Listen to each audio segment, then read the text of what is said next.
এক গ্রামে থাকে ছোট্ট রিমন। তার সবচেয়ে প্রিয় জিনিস একটা পুরনো ছেঁড়া ছাতা। ছাতাটা নতুন নয়, রঙও উঠে গেছে, কিন্তু মা বলেছিল বৃষ্টি হলে এটা তোকে বাঁচাবে। একদিন স্কুল থেকে ফেরার পথে হঠাৎ ঝুম বৃষ্টি নামে। সবাই দৌড়ে পালায়। রিমন ছাতাটা খুলে হাঁটতে থাকে। হঠাৎ দেখে একটা ছোট্ট বিড়াল বৃষ্টিতে ভিজে কাঁপছে। রিমন থেমে যায়। ছাতাটা নিজের মাথা থেকে সরিয়ে বিড়ালটার উপর ধরে নিজে ভিজতে থাকে, কিন্তু বিড়ালটা ধীরে ধীরে শান্ত হয়।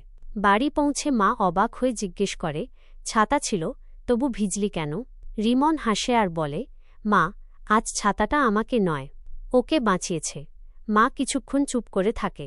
তারপর রিমনের মাথায় হাত রেখে বলে, আজ তুই মানুষ হয়ে গেলি। শেষ দৃশ্যে দেখা যায় ভেজা ছাতা, শুকনো বিড়াল আর একটুকরো ভালোবাসা, যা বৃষ্টির চেয়েও গভীর। আগের গল্পের মতো এই গল্পটিও হৃদয়ে এক অদ্ভুত প্রশান্তি দেয়।